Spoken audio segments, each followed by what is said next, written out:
Na Prever FM, você começa o dia bem informado. 7h05, voltamos com o primeiro jornal nesta manhã de segunda-feira para a nossa entrevista número 751. Acredito que um dos entrevistados participou de umas 3 desse número aqui, né? Vamos falar sobre apicultura. Nós temos aqui o Rafael Hidalgo, José Maurício e também o professor Ricardo Orsi do projeto Zootecnia no Ar. Professor Ricardo, bom dia, satisfação em tê-lo aqui mais uma vez. Bom dia, Márcio, bom dia, Ellen, bom dia, André. A satisfação é toda nossa. Muito bom estar aqui com vocês de novo. E dentro desta sequência que o primeiro jornal tem feito sobre o Zootecnia no Ar, você vai falar sobre apicultura e também um bom dia aqui do Rafael e também do Zé Maurício. Obrigado pela presença de vocês também. Muito obrigado. Para começar já bem a entrevista, vamos com um presentinho que o professor mandou, né? Vai ganhar um presente. Um vidrinho aí já de legal. mel pra vocês. Olha lá, Márcio. Pronto. Para adoçar amanhã, né? Hoje vai começar bem já.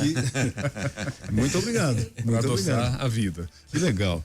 Mel produzido aqui em Botucatu. Isso, é só produzido nos nossos apiários ali da faculdade. Legal. Existe ainda, antes de entrar no nosso roteiro aqui, existe o mel de laranjeira é melhor que o de eucalipto? Isso é igual biscoito, essas coisas ou não? Vai muito pelo gosto, né? Preferência, né? Acho que é mais a preferência, né? Isso, mais a preferência porque nós temos uma riqueza, uma diversidade floral imensa, né, no nosso país. Então nós temos méis assim de várias, que a gente chama de floradas. Eu mesmo esse dia provei mel de café, mel de laranjeira, silvestre, hoje estava mesmo em Pernambuco, um mel característica do sertão. Então, sendo de qualidade, produzido por um apicultor, você vai ter aí a preferência mesmo do consumidor. Mas é uma riqueza absurda mesmo. Bom, então vamos começar sabendo o que é apicultura. Eu acho que para a gente começar o nosso bate-papo aqui. Então, a apicultura, ela não é só a produção de mel, como muita gente pensa, ela é a produção de diversos produtos derivados das abelhas. Então, no Brasil, a apicultura ela é feita com as abelhas do gênero Apis mellifera, que são as abelhas com ferrão, e elas são produtoras de mel. E daí, além do mel, também tem a cera, tem o própolis, tem diversos compostos, como o soro antiapílico para a produção de remédios, também é importante para a indústria farmacêutica. Então, não é só a produção de alimento, ela envolve diversas indústrias, então essa interdisciplinaridade é muito legal. Quantos produtos, né? E como é que o apicultor ele pode trabalhar para ter esse resultado, para ter esse material? Como é a forma que ele... Porque são animais silvestres, não sei se esse é o nome, sei lá, silvestre, é isso mesmo? A abelha é um animal silvestre, e aí como é que ele faz para que não dá para você domesticar, vou trazer a abelha para dentro da minha casa aqui, como é que funciona esse processo? Então, na verdade, a abelha, né, ela é um animal, vamos se chamar de animal, né, silvestre, mas ela foi domesticada há milhares de anos. E a nossa diferença aqui do Brasil, né, da América, em relação aos países europeus, por exemplo, é que nós temos aqui um híbrido, que nós conhecemos como abelhas africanizadas, que tem aquele conhecimento nosso, né, que são abelhas bravas, muito defensivas. Então, nós temos que ter técnicas adequadas de manejo para poder conduzi-las, focando na produtividade daquilo que você quer, seja mel, própolis, como o Rafa falou, geleia, cera, apitoxina, pólen apícola, e aí vai diversidade de produtos. Então, a gente não pode mais pensar hoje que a abelha é uma coisa que você coloca no mato e produz mel. Nós temos muitas técnicas. Porque até então era assim. Era assim, o pessoal achava, põe no mato e tira mel. Você vai produzir, né, André? Mas assim, nós temos técnicas de manejo dentro do curso da zootecnia, né? Que é justamente você conduzir o animal colmeia, vamos dizer assim, para que ele dê o máximo do seu potencial em termos de produtividade. Então é uma ciência, é uma arte a criação de abelhas. Agora, com relação à polinização, né? A gente ouve falar muito isso, se fala muito da importância. E vocês, como zootecnistas, o que de fato é a polinização? A polinização é o fato de quando a abelha ela vai numa flor, em alguma planta assim, ela vai chegar, vai coletar o pólen e vai levar esse pólen até uma outra planta. E assim vai aumentando a eficácia até de produção mesmo da planta. Eu já ouvi falar aqui da polinização cruzada. O que é, professor? A polinização cruzada é justamente isso. A abelha, o corpo da abelha é maravilhoso. É porque ela é cheia de pelos. Nós às vezes não enxergamos a olho nu, né? Mas quando ela pousa numa flor para coletar algum recurso, néctar ou pólen, como o José Maurício falou, ela vibra. E esses grãos de pólen, que é o gameta masculino das plantas, ele cai e gruda no corpo das abelhas. E quando ela vai visitar outra flor, ela acaba derrubando esses grãos de pólen na outra flor. Isso eleva a variabilidade genética. Então essa polinização cruzada é você transportar o pólen entre plantas diferentes, vamos dizer assim, com genéticas diferentes, para que você aumente então a qualidade do fruto, da semente, que é fundamental, né, hoje para nossa agricultura. E na questão da polinização, a gente fala muito das abelhas, como o professor falou, africanizadas, mas existem outros tipos também e que fazem esse mesmo trabalho, porque até em Botucatu, por conta de ser uma referência nesse setor, a gente ouve muito falar das abelhas sem ferrão. É a mesma forma, a polinização é a mesma, muda alguma coisa? Não, André, as abelhas apis mellifera, né, as nossas africanizadas, elas são responsáveis ali por cerca de 73% de polinização de culturas de interesse comercial e muito importantes também para polinização de plantas, de matas nativas. E junto nós temos as abelhas sem ferrão, que são tão importantes quanto. O que diferencia uma da outra? Se a gente pegar hoje uma colmeia de uma abelha sem ferrão, vamos pôr aí uma mandaçaia, que são abelhas lindas, maiores, a gente vai ter uma população de 600, 700 abelhas. Quando a gente pega uma colônia de apis mellifera, que nós manejamos de forma adequada, preparamos para a polinização, a gente vai falar de 50 mil abelhas.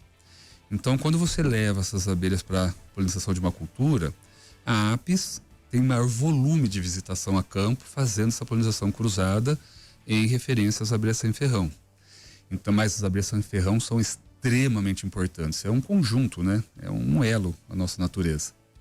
E tem muitas pessoas que produzem frutos, verduras em estufas. Aí não dá para entrar abelha africanizada. Aí as abelhas sem ferrão são uma opção muito interessante. Inseridas manualmente. Manualmente, isso, numa polinização que nós chamamos de polinização dirigida. Ou seja, o criador de abelhas ele dirige para aquela cultura para polinizar de forma eficiente. Agora, qual que é o campo de atuação dessa abelha? Por exemplo, de repente um produtor ele tem aqui em Botucatu, aqui na Vila dos Lavradores, até onde a abelha vai em busca das flores? Qual o raio de ação das abelhas normalmente? A abelha ela pode visitar uma área de aproximadamente ali 312 hectares. Então ela é uma área muito grande. Sem dúvida. Mas isso daí, assim, para nós, do ponto de vista de manejo técnico, é inviável. Porque tudo na abelha, na colônia, é energia. Então, quanto mais energia ela gasta para buscar um recurso, é pior para ela, porque menos ela armazena, ou às vezes até o contrário, ela gasta mais do que traz. E aí você começa a ter prejuízos ali na manutenção da colônia. Então, em termos de produtividade, nós acabamos considerando até 1 quilômetro de um pasto apícola, que nós chamamos, para você ter boa produtividade. Passou de 1 quilômetro, você começa a ter um certo prejuízo. Então, quando a gente pensa em área, isso para a abelha africanizada, que não podemos ter em área urbana por conta do risco de acidentes. Quando a gente pega uma abelha sem ferrão, que aí sim é muito comum na área urbana, aí depende da espécie. Então, uma jataí, por exemplo, o raio de ação dela gira ao redor de 500 metros. Então, é um raio muito extenso. Então, depende muito da espécie essa área de visitação. Agora, quando o professor fala de 1 quilômetro, né? Se a gente pensar na pecuária, você coloca cerca. Né? Galinha, você faz um galinheiro. E abelha? Eu quero que você voe só 1 quilômetro. Você põe um chipzinho nela ali. Como que você explica para a abelha que ela só vai ficar ela é doutrinada? nesse 1 quilômetro, professor? Ela não fica, André. A gente brinca que a abelha é o único animal que a gente não consegue confinar, né? Porque ela vai buscar o recurso na natureza. Mas tudo vem de um bom conhecimento técnico por parte do apicultor. Porque se ele coloca o seu apiário, que é um conjunto de colmeias ali no local, próximo à cultura, ela vai ficar naquela cultura. Dificilmente elas vão sair a longos voos, vamos dizer assim, em busca de recursos, porque está próximo. Então, tudo vem de um bom manejo técnico, né? Então, no campo, que é onde a gente tem que criar as nossas abelhas africanizadas, o apicultor escolhe locais adequados, que tenham essa segurança em termos de acidentes com pessoas ou animais, e próximos do pasto apícola, justamente porque elas visitem aquela florada, produzam o mel. Então, no campo. E na cidade, que às vezes a gente encontra, né, encontramos muito abelha africanizada, parceria com a prefeitura, né, com o NEI. Então, aí são abelhas que vêm para a cidade, para forros, chegam muitos sofás, caixas de som, de quintal, tudo lá para a gente fazer a transferência. Aí você não consegue controlar, né? Então, por isso que às vezes vira e mexe, a gente vê abelhas aí nas casas, mas essas abelhas não precisa se preocupar não, porque são abelhas que estão em coleta a campo. Então, elas estão ali procurando recursos, toda passagem, então não precisa ter medo. Quando a gente fala abelha sem ferrão e abelha com ferrão, essa é a única que tem ferrão? Porque eu já levei, aí eu não sei se é picada ou se é mordida, de uma abelhinha pretinha que as pessoas falam, não, é sem ferrão, fica tranquilo, mas dói a mordidinha dela, hein? Então assim, como é que funciona isso? Ela é sem ferrão, mas ela não é tão inofensiva assim. Como é que é essa situação? Então, quando a gente pensa em abelhas com ferrão, nós temos a Apis mellifera, que é a nossa africanizada que está aparecendo ali na tela. Tá? Então, uma coisa muito simples a gente diferenciar é apicultura, é a cultura da abelha do gênero Apis, que é a abelha com ferrão. Quando a gente pensa nas abelhas sem ferrão, aí é o grupo dos meliponíneos, aí por isso que é meliponicultura dos muda tudo, então. Muda tudo. Muda manejo, muda construção de ninho, muda tudo. Essa aí nós temos mais de 300 espécies. Aqui no Brasil? Aqui no Brasil, na América de uma forma geral. E o que acontece? Dói, né? Porque elas dão aquelas mordidas, né? Até a jataí. Se você pegar uma... Jataí também? Oxa, você vai trabalhar danadinha. Numa colônia forte de jataí, fazer alguma divisão, alguma coisa, elas vêm e grudam e ficam mordiscando, incomodam. Estão defendendo, né? Estão defendendo. Só que não vai ter risco de acidentes, né? Fatais, porque elas não têm o ferrão delas atrofiado, mas incomodam. Tem uma variedade de abelha, uma espécie de abelha sem ferrão que chama gospe-fogo. Ela solta um líquido que queima a pele, que parece um ácido. Que loucura. Entendeu? Que é justamente para afastar. Mas assim, a gente não vai sofrer nenhum risco de vida, nada de estar ali com elas, além né? de sair gritando de dor. Não vai incomoda, né? Dá aquelas... E aquela chamada popularmente arapuá, que gruda no cabelo? Isso. Essa também pica? Não. É abelha sem ferrão. Mas ela enrosca, dá aquela mordisca, né? E só incomoda, mas não faz nada. Entendi. Bom, nós temos aqui em Botucatu, na região, Itatinga, inclusive tem uma associação de apicultores e tal. De repente, o pessoal que está acompanhando esse bate-papo nosso aqui e quer também ser um produtor, vocês dão uma espécie de assistência, orientação para quem quer ser, para quem já é, para o pequeno? Como é que funciona essa assessoria da zootecnia para o produtor? Então, o zootecnista tem um papel fundamental na apicultura, primeiramente pelo fator econômico, então ajuda a ter um planejamento financeiro da produção e também em relação a aspectos técnicos. Onde que você vai colocar essas colmeias, perto de quais plantas para ter, por exemplo, mel de laranjeira, o mel de café, o mel de eucalipto. Então ele vai auxiliar em toda essa parte técnica, na escolha dos equipamentos corretos, na época correta para fazer determinado manejo. Então o zootecnista é essencial na apicultura. Nós tivemos recentemente um grande evento aqui em Botucatu envolvendo o mel, né? Isso. Com mais de 150 expositores do Brasil todo. Diversos setores, né? Envolvendo o mel, de tudo que você pode imaginar. Então é uma atividade muito rentável também, né, professor? Sim. Mas como toda atividade tem os seus riscos, né? A gente sempre brinca que o apicultor ele investe o seu dinheiro e deixa no meio do mato. Então, literalmente no meio do mato. Literalmente. Então ele não tem a proteção de cerca. Então uma atividade de um risco um pouco maior, que nós temos infelizmente muitos problemas de roubo, de produção de mel, de colmeias. E aí você monta um apiário, você tem as suas colmeias, e você corre o risco de chegar lá, não ter mais nada, ter a produção roubada. Nós tivemos ano passado, né, toda a produção do apiário da faculdade roubado. Então, é um risco muito grande. Sem contar o risco também de você perder por envenenamento, tá, por algum agrotóxico que seja aplicado nas proximidades. Então, é muito risco. Mas, se o apicultor tiver condições de fazer um manejo técnico adequado, se especializar, procurar informações, é uma atividade muito importante. Eu mesmo acabei de voltei essa madrugada aqui de um congresso lá em Pernambuco, no sertão, e a gente vê como a apicultura muda a vida de famílias. É uma coisa assim maravilhosa. Naquele sertão, pessoas simples, né?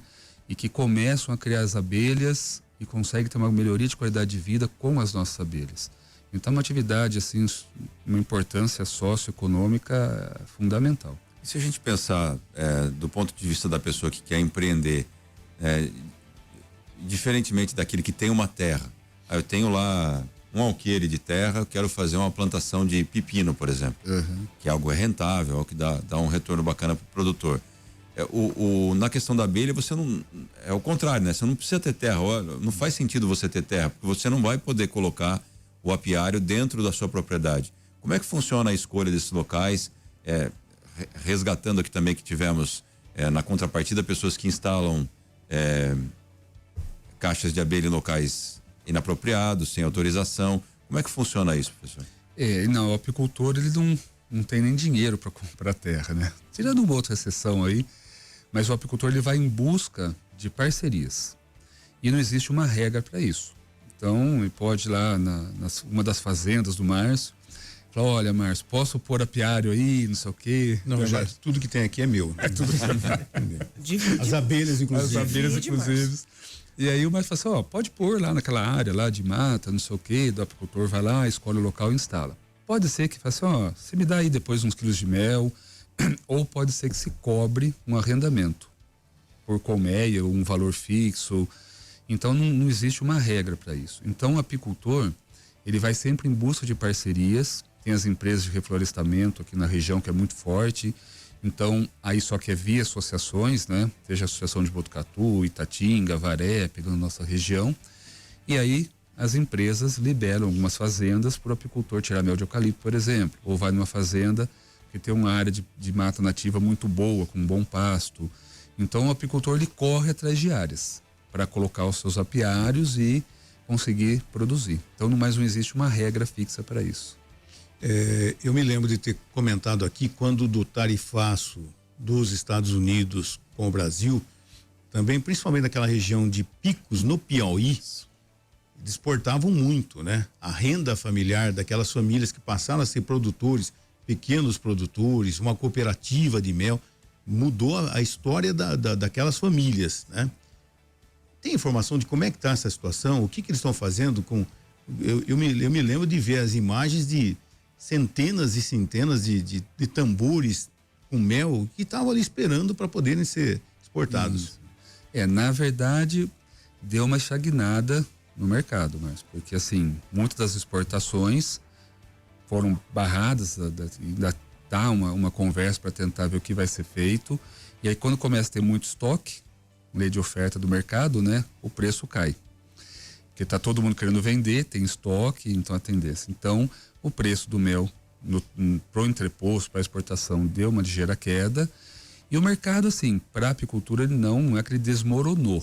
Ele ainda se manteve, porque tem muito mercado, não é nem muito bom falar isso, mas informal, né? Você Entendi. compra, mesmo em cidades pequenas do interior, você sabe quem é um apicultor, compra dele ali o mel, e não tem nada demais nisso, porque conhecendo o apicultor, sabendo como é de qualidade, eu particularmente não vejo isso, mas para exportação precisa ter toda a inspeção, que é um produto que vai ser comercializado. Então a cadeia da apicultura está se mantendo. Agora vamos aguardar aí o que vai vir para frente. Mas eu acho que a gente vai conseguir, por conta da facilidade de escoar a produção. Bom, são 7h25, nós vamos um rápido intervalo, já nós voltamos com a parte final desse bate-papo doce aqui no Primeiro Jornal. 7h28, voltamos com o Primeiro Jornal, hoje recebendo aqui no estúdio o professor Ricardo Orsis, zootecnista, e também o Rafael Hidalgo e José Maurício, que estão participando aqui do Zootecnia no Ar. São Paulo, no cenário nacional, ele se destaca no mel? Então, muitos estados destacam, São Paulo não está em primeiro lugar, se não me engano, o Rio Grande do Sul, né? Rio Grande do Sul. Daí também tem outros estados como Paraná, Santa Catarina, Piauí, que foi mencionado. São Paulo está entre os maiores, mas não é o maior. Inclusive a cidade de Botucatu é uma das maiores do estado de São Paulo na produção de mel. Olha que legal. Então, muito interessante. E quando a gente fala assim, é na produção, é na quantidade ou na variedade, na qualidade do mel? Fiquem à vontade aí. Em tudo. Seja tudo? na quantidade quanto na qualidade, né? Porque aqui nós temos nós estamos numa região muito propícia, né? Nós temos uma área de mata preservada, nós temos muitas empresas de reflorestamento com eucalipto, que é um excelente pasto, e temos também laranja, né? Então, a característica da nossa região é aquela que a gente chama de apicultura migratória. O apicultor leva suas abelhas em busca do pasto. Então, ele fica migrando para pegar as diversas floradas. Então, isso faz com que a produção seja maior, e aí você vai ter esses méis de diferentes origens, né, sabores diferentes, mas que colocam o Botucatu, a Itatinga, né, a Noivaré, a Avaré, a nossa região, como um dos principais polos produtores do estado de São Paulo. Quando o professor fala de qualidade, né? Falar o apicultor informal ali, desde que você conheça, sabe que é um mel de qualidade. Não é tudo igual o mel? E como saber da qualidade? Assim, não é tudo igual por conta dessas diferenças, né, florais que dão um sabor diferenciado, umas características diferentes, aqueles odores, né, que você sente, o sensorial muda conforme a florada. Então, tem essa riqueza, né, no nosso país aí, que é uma coisa maravilhosa, e na nossa região é muito, muito forte também. Vocês vão ver que esse mel que a gente produziu, uma área de mata, ele tem um sabor muito bom.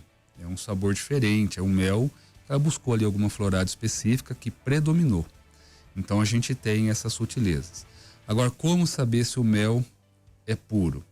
Com certeza só realizando uma análise laboratorial. Aquele testezinho da água, balançar para ver se faz aquele padrão de colmeia, é mentira. Não tem nada a ver. Isso é lenda urbana. Um teste muito simples que o pessoal pode fazer é pegar o iodo de farmácia a 2%. Aí você pega o mel que você tem lá, que você está com dúvida, coloca uma parte num copo com água, coloca a mesma quantidade aproximada de água, mistura bem, e aí você vai pingando umas gotas desse iodo a 2%. Se alterar a cor, ficar aquele escuro, é porque tem glucose de milho ali no meio. Então aí você consegue um teste mais simples ali que te dá um indicativo. Fora isso, é muito difícil, porque infelizmente parece que quem falsifica, adultera o produto está sempre um passinho à frente, né? Então tem várias formas de você conseguir tá tentando ali enganar o consumidor, né? Aquela história que o mel cristaliza, se for verdadeiro, também é... Não, é verdadeiro. Todo mel puro ele cristaliza. Tá? E onde eu guardo o mel? Na geladeira? Temperatura ambiente, no armário. Porque a geladeira ela vai acelerar o processo de cristalização. Baixas temperaturas. Então coloca ali, também não vai pôr no sol, deixa na temperatura ambiente, porque a cristalização é um processo natural do mel. Ela vai ser mais rápida ou mais tardia, dependendo justamente da origem botânica. Então tem méis que demoram para cristalizar e tem méis que, se a gente errar ali na época da colheita, ele cristaliza no favo. E você não consegue nem colher para beneficiar. Então deixa a temperatura ambiente. E outro erro que às vezes o consumidor faz também é que quando tem um mel cristalizado em casa, a gente coloca tudo em banho-maria para ferver. E aí a gente sabe que a água aqui em Botucatu ferve próximo dos 100 graus, o mel vai chegar próximo disso a hora que volta a fase líquida. E aí quando eu aqueço, eu acabo estragando ali funções de proteínas, vitaminas que tem no mel, eu elevo a geração de compostos internos que são indicativos de frescor do produto. Então eu gradativamente eu mesmo estragando o meu produto. Então, se vai consumir, pôr num leite, adoçar alguma coisa, põe cristalizado, ele dissolve, né? E você adoça. Se você quer fazer, por exemplo, tempero com mel, com mostarda, né? Pra pôr na carne suína, no frango, numa salada. Aí pega só aquele pouquinho, coloca aquele pouquinho em banho-maria, e aí você vai preservando o pote inteiro, né? Então, não é legal ficar fervendo. Né? Então, o consumidor tem que saber que quer fase líquida, pega só aquele pouquinho, volta. Se precisar aquecer, só aquece o que você vai usar. Só o que você preserva o pote inteiro. Tem validade o mel? 2 anos. 2 anos? 2 anos. É outra lenda, então, que o mel não estraga, porque dizem que o único alimento que não estraga é o mel. Não é que ele realmente não vai estragar. É que se a gente pegar a instrução normativa, né, que tem todas as características das análises que tem que ter no mel, depois de 2 anos, várias vão estourando os limites. Então, para comercialização, você acaba ficando inviável. Mas se você consumir, não vai ter problema. Então, assim, não estraga se você deixar, porque ele vai continuar doce, vai se agradar. Só que, por outro lado, foge dos padrões que você teria que comercializar. Então, 2 anos ali. Mas você comprando mel, né, consome antes. A gente falou bastante do mel, mas se a gente voltar para a apicultura agora, qual a importância dessa função, desse trabalho, professor, para a agricultura como um todo, né? A gente às vezes conversa até na questão do agrotóxico, que o senhor já falou aqui, e é nítida a diminuição das abelhas, né? Isso realmente é fato? As abelhas estão diminuindo, e daí nesse contraponto, qual a importância da apicultura para a manutenção do ecossistema? Assim, não digo que estão diminuindo, mas nós vemos muita redução de populações em apiários comerciais, senão a mortalidade aguda, né? Que você perde todas as suas colmeias de uma única vez. E assim, tecnicamente, quando a gente chega num apiário que foi envenenado, é visível, né? Porque as nossas abelhas são resistentes a doenças. Então, dificilmente a gente vai ter abelha morrendo por doença. Então, quando a gente chega e vê aquelas abelhas cambaleantes, um monte mortas ali no chão, né, na entrada da colmeia, e já aconteceu, infelizmente, aqui na universidade, você tira a tampa, as abelhas estão ali sem equipamento de proteção nenhuma. E as abelhas estão ali rodopiando, atordoadas. É uma coisa assim absurda, triste de ver. E aí você está eliminando. Então, a gente tem muito recorrente mortalidades e mortalidades em apiários comerciais. Quando a gente vê a mortalidade num apiário comercial e o prejuízo que fica para o apicultor, a gente pensa no prejuízo, além financeiro, no prejuízo ambiental, porque aquelas abelhas ali estariam produzindo um recurso, um alimento, que é a parte econômica para o apicultor, e elas são importantíssimas para o serviço de polinização. Então a gente está tirando o polinizador do ambiente, reduzindo variabilidade genética, reduzindo às vezes qualidade de uma cultura, né, em termos de frutos, sementes, e a gente não consegue dimensionar o dano ambiental. Porque se matou o apiário de uma apis mellifera, que tem uma abelha africanizada, a gente não consegue dimensionar as abelhas sem ferrão que estão na mata, a gente não consegue dimensionar as borboletas, outros insetos, que são polinizadores em menor escala, mas são importantes para o ecossistema. Então, quando a gente vê um apiário morto por envenenamento, o dano ambiental foi muito além disso. E aí acaba afetando tudo, né? Acaba afetando a parte de polinização, a parte comercial, econômica, financeira do apicultor. Então é difícil, é muito triste quando isso acontece. Bom, já para a gente encerrar, por que a abelha fica estressada? É muito zumbido no ouvido? Muito zum. Muito trabalho. Muito trabalho. Fiquem à vontade. Vamos lá. Então, tem alguns fatores que podem causar o estresse na abelha. Alguns deles são a temperatura. Então, tem uma temperatura ideal que elas vão estar em conforto. Então, que elas vão voltar para a colmeia ou que elas vão sair. Também tem mecanismos que elas ficam na porta, na entrada da colmeia, batendo as asas para resfriar a colmeia. Então, são todos mecanismos que evitam o estresse dela.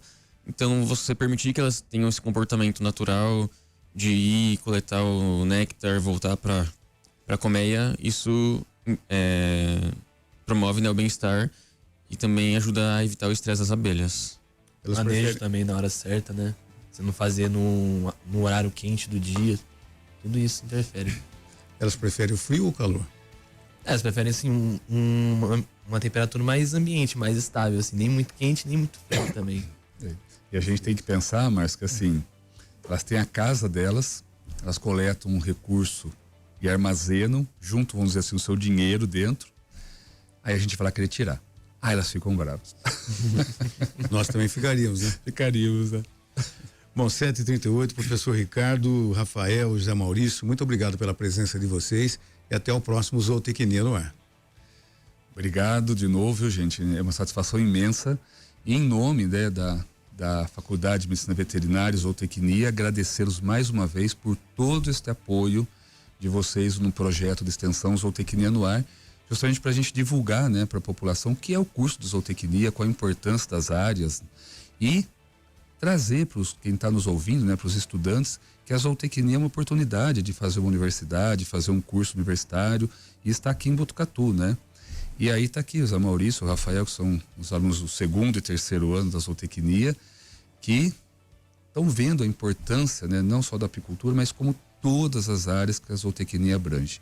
Então essa colaboração de vocês, essa parceria é muito importante para nós e eu agradeço aqui em nome da nossa faculdade, da Unesp, esse espaço aqui para a gente conversar um pouquinho. Obrigado, viu? Agradecemos. Obrigado. Valeu. Obrigado. Você ouviu Primeiro Jornal Previr FM.